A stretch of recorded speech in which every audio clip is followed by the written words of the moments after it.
August મહિનામાં લાંબો વિરામ લીધા બાદ ઓગસ્ટ ક્રાંતિ કર્યા બાદ હવે એક બાદ એક વરસાદી રાઉન્ડ આવી રહ્યા છે અને હવે નવો રાઉન્ડ આવી રહ્યો છે તે પણ ધમધોકાર રહેવાનો છે એટલે ઝમાઝમ વરસાદ થવાનો છે। ખાસ કરીને બંગાળની ખાડીમાં એક લો પ્રેશર સક્રિય થઈ રહ્યું છે અને જેની અસર ગુજરાત પર વર્તાવાની છે। તો કઈ તારીખથી કઈ તારીખ સુધી આ વરસાદી રાઉન્ડ રહેવાનો છે તે આપને જણાવી રહી છું।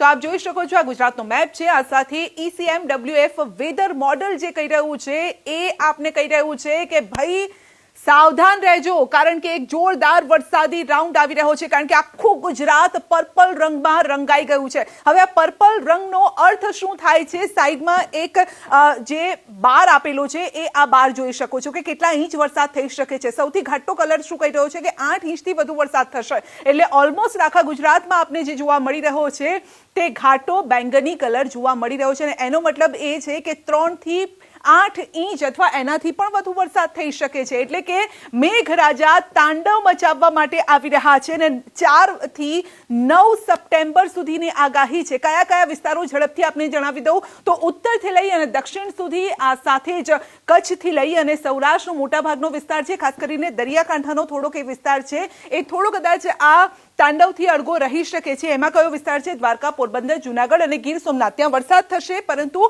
બાકીના વિસ્તારોમાં જે વરસાદ થશે તેટલો નહીં થાય। આ એટલા માટે કારણ કે બંગાળની ખાડીમાંથી જે લો પ્રેશર આવી રહ્યું છે માટે તેની સૌથી વધુ અસર જે છે એ ક્યાં જોવા મળશે તો રાજસ્થાનને અડીને આવેલો વિસ્તાર છે આ સાથે મધ્યપ્રદેશને અડીને આવેલો વિસ્તાર છે ત્યાં તેની અસર સૌથી વધુ જોવા મળી શકે છે। માટે 8 ઇંચ જેટલો વરસાદ વરસે તો પણ નવાઈ નહીં અને 8 ઇંચ જેટલો વરસાદ થતો હોય છે ત્યારે આપણે ખ્યાલ જ છે કે પૂર આવી જાય છે, રસ્તા પરથી નદીઓ વહેવા લાગે છે અને અનેક ગામોના ગામો જળ તરબોળ થઈ જાય છે। એ પ્રકારની આ આગાહી થઈ રહી છે અને કયું મોડલ છે તો ECMWF મોડલ છે જે એવું કહી રહ્યું છે કે ભાઈ આગળનો સમય 4 તારીખથી 9 તારીખ સુધી તમારે સંભાળવાનું છે। હવે જે બીજું મોડલ છે એ શું કહી રહ્યું છે એ આપને જણાવીશું। તો બીજું જે મોડલ છે એ GFS મોડલ છે અને GFS વેધર મોડલ પણ કહી રહ્યું છે કે તાંડવ મચાવવા માટે મેઘરાજા આવી રહ્યા છે। હવે અહીંયા તારીખ વાઇઝ આપણે વાત કરીશું કઈ તારીખથી કઈ તારીખ સુધી એ પણ આપને જણાવી દઉં તો 4 થી 9 સપ્ટેમ્બર સુધીમાં અતિ ભારે વરસાદની સંભાવના છે।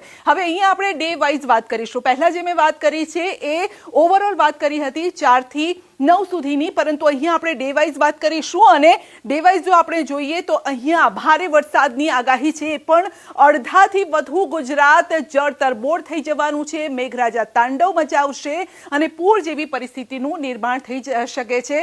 નદીઓ બે કાંઠે ફરી એક વખત વહેવા લાગશે અને જ્યારે પણ આવો વરસાદ થતો હોય છે ત્યારે હવામાન વિભાગ તો કહેતું જ હોય છે અને અમે પણ કહી રહ્યા છીએ એટલે કે ન્યૂઝ 18 પણ કહી રહ્યું છે કે જ્યારે ભારે વરસાદ હોય નદી નાળા ઉભરાઈ રહ્યા હોય છલોછલ થઈ રહ્યા હોય ત્યારે ઘરની બહાર ન નીકળતા। કયા વિસ્તારોએ ઘરની બહાર નથી નીકળવાનું એ જોઈ લો તો બનાસકાંઠા, પાટણ, સાબરકાંઠા, મહેસાણા, ગાંધીનગર, અરવલ્લી, અમદાવાદ, ખેડા, મહીસાગર, દાહોદ, પંચમહાલ, આણંદ, વડોદરા, છોટાઉદેપુર, ભરૂચ, નર્મદા, સુરત, તાપી, ડાંગ, નવસારી, વલસાડ આ ઉપરાંત ભાવનગરનો મોટાભાગનો વિસ્તાર છે, બોટાદ, સુરેન્દ્રનગરનો પણ વિસ્તાર છે અને કચ્છનો પણ થોડો વિસ્તાર આવી શકે છે। જ્યારે કે દ્વારકામાં પણ ખતરો તો મંડરાઈ જ રહ્યો છે। જોવાનું રહેશે કે અહીંયા કેટલો વરસાદ થાય છે પરંતુ જો મોટાભાગના જે વિસ્તારો છે ત્યાં એ તો કહી શકાય ચોક્કસ કે 4 થી 8 ઇંચ જેટલો વરસાદ થઈ શકે છે। અગેન બંગાળની ખાડીમાં જે લો પ્રેશર સક્રિય છે તેની અસર અહીંયા જોવા મળવાની છે। હવે ડે વાઇઝ આપણે વાત કરીશું અલગ અલગ તારીખોમાં અલગ અલગ જગ્યાએ કયા પ્રકારનો વરસાદ થવાનો છે। તો પહેલા આપણે વાત કરીએ કે 5મી સપ્ટેમ્બરે શું થવાનું છે। આપ જોઈ શકો છો કે મોટા ક્યાંક વીજળીના કડાકા થશે, ક્યાંક વાદળો બંધાશે પરંતુ વરસાદ નહીં થાય પરંતુ જ્યાં વરસશે ત્યાં મન મૂકીને વરસવાના છે આ વાદળો। તો અહીંયા આપ જોઈ શકો છો કે અલગ અલગ જે એરિયા છે ખાસ કરીને કચ્છનો એરિયા હોય, અમદાવાદ એટલે કે મધ્ય ગુજરાતને પણ આવરી લેશે, ઉત્તર ગુજરાતને પણ આવરી લેશે અને પંચમહાલ, દાહોદના વિસ્તારો પણ છે, વડોદરા પણ છે, ભરૂચ છે, સુરત, તાપી, ડાંગ, વલસાડનો વિસ્તાર છે કે ત્યાં ઝમાઝમ વરસાદ થવાનો છે અને આ વરસાદ જેવો તેવો નથી રહેવાનો માટે સાચવવું પડશે, જરૂરથી સાચવવું પડશે। હવે આપણે વાત કરીશું 6ઠી સપ્ટેમ્બરે શું થવાનું છે। તો 6ઠી સપ્ટેમ્બરે જે વેધર મોડલ છે IMDનું આ વેધર મોડલ છે એ કહી રહ્યું છે કે આ દિવસો પણ સામાન્ય તો નથી જ રહેવાના કારણ કે અહીંયા પણ વરસાદ તો વધુ વરસવાનો છે, જે આપણે પહેલા પણ જોઈ ચૂક્યા છે કે ભારે વરસાદ હમણાં જ ગયો હતો ત્યારે સાબરમતી નદી પણ ઉભરાઈ હતી અને જેના કારણે ખેડાના જે કેટલાક વિસ્તારો છે, અમદાવાદમાંથી પણ પસાર થતી હોય છે, તો ગ્રામ્ય વિસ્તારો છે તેમની હાલત ખરાબ થઈ ગઈ હતી. આવા સમયે જ્યારે ઉપરવાસમાં પણ વધારે વરસાદ વરસે છે, રાજ્યમાં પણ જ્યારે વધારે વરસાદ થતો હોય છે ત્યારે ખાસ સાચવવું પડશે. ખેતીને મોટું નુકસાન થતું હોય છે કારણ કે પાણી ભરાઈ જાય છે. આ તમામ વિસ્તારોમાં કઈ કઈ પ્રકારની પરિસ્થિતિ સર્જાઈ શકે છે કારણ કે કચ્છ, ભુજ, મોરબી, સુરેન્દ્રનગર, પાટણ, મહેસાણા, અમદાવાદ, આણંદ, ખેડા, પંચમહાલ, ભરૂચ, નર્મદા આ એવા વિસ્તારો છે કે જ્યાં ખેતરોમાં જો પાણી ભરાઈ ગયા અને એ પાણીનો નિકાલ ન થાય તો ખેતીને મોટું નુકસાન થઈ શકે છે.